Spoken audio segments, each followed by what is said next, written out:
Mr. President, Secretary General, Excellencies, ladies and gentlemen, there are times in history when the decisions of nations are remembered by posterity. This is one such moment.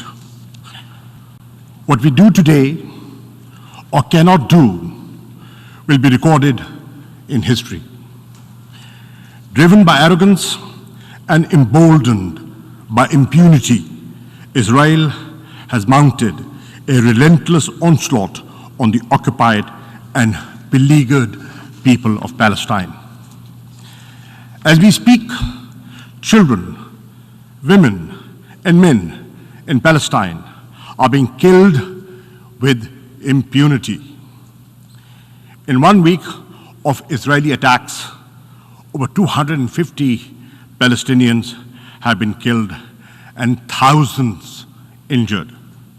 1/3 are women and children. Death echoes in every home in Gaza. The Israeli airstrikes are responsible for the taking of every single life of the Abu Hattab family.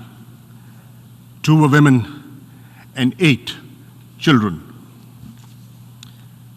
Let that sink in for just a moment.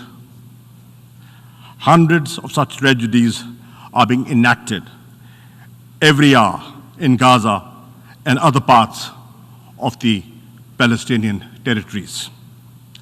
So far, over 50,000 Palestinians have fled their homes in Gaza.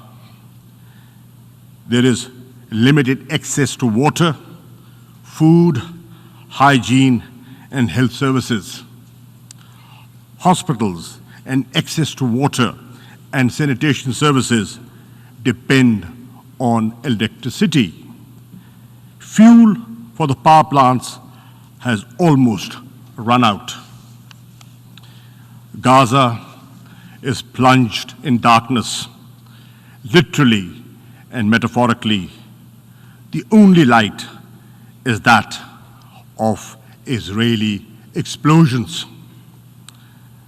This is Palestine, where in full view of the world, the Israeli airstrikes bring down entire buildings to kill and terrorize innocent Palestinians and even silence the media.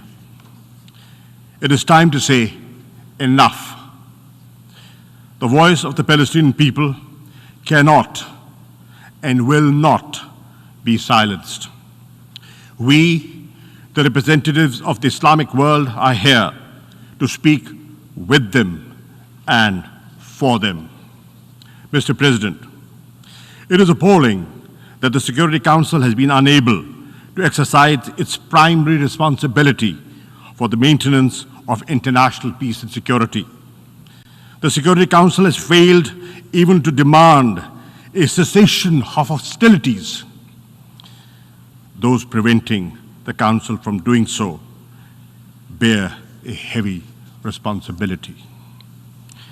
In these circumstances, the General Assembly must assume its own responsibility. We must not fail the Palestinian people at this critical juncture. Mr. President, our first priority must be to halt the Israeli aggression. I hope that even at this 11th hour, the Security Council will call for a cessation of Israeli attacks. If it fails to do so, the General Assembly must make this demand on behalf of the entire international community. Let us be clear, there is no moral or military equivalence between the beleaguered and occupied Palestinian people, who have no army, no navy, no air force, and the Israeli war machine, one of the most powerful in the world.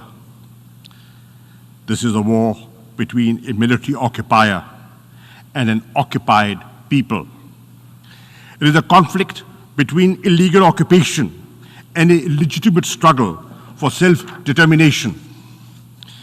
In this context, it is worth recalling General Assembly Resolution 2649 of November 1970, which affirms the legitimacy of the struggle of peoples under colonial and alien domination, recognized as being entitled to the right to self-determination, to restore to themselves that right by any means at their disposal.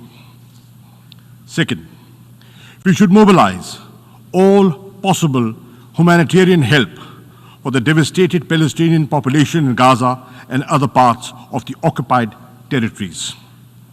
In addition to the UNRWA emergency appeal, the Secretary General should launch a comprehensive humanitarian assistance plan to provide succor and sustenance to the Palestinians.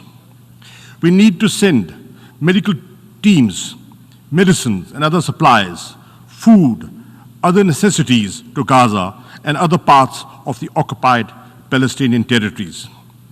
We welcome the access being provided by Egypt to Gaza.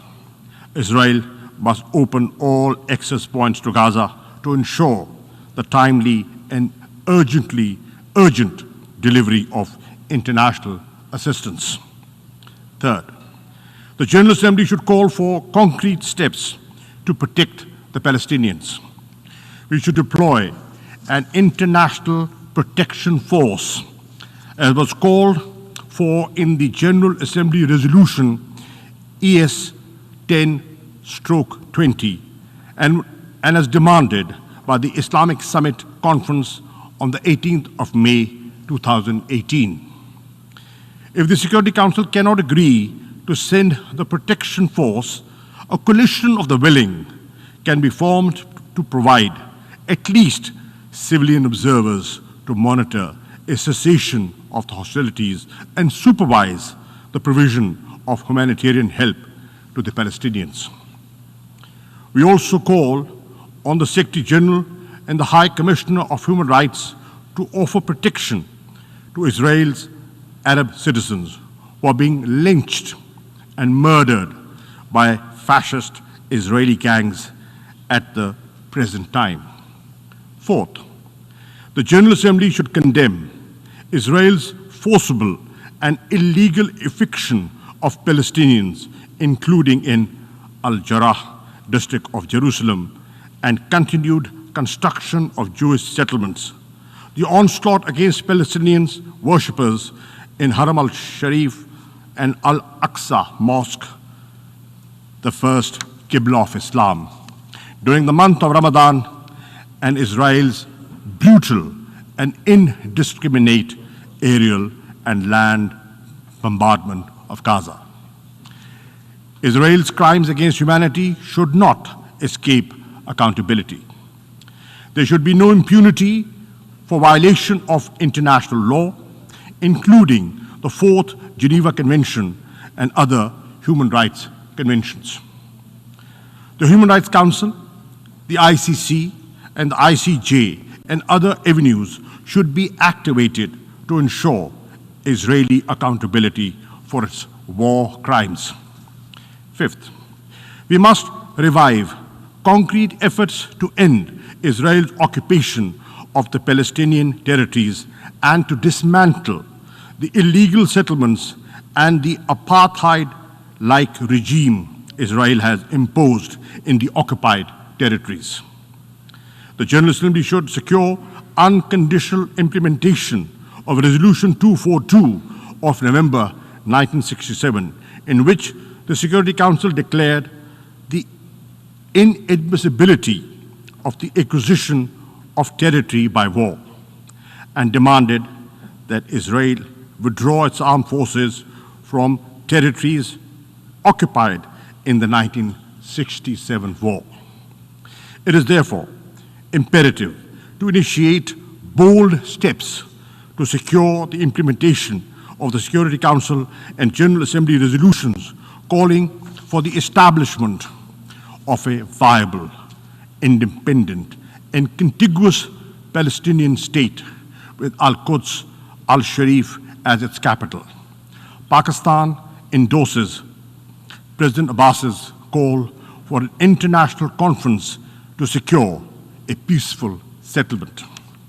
Mr. President, the Palestinian tragedy is at the heart of the turmoil and the conflicts in the Middle East. It is also the principal root cause of the humiliation and anger in the Muslim and Arab world. Anger which breeds extremism and often spawns acts of violence.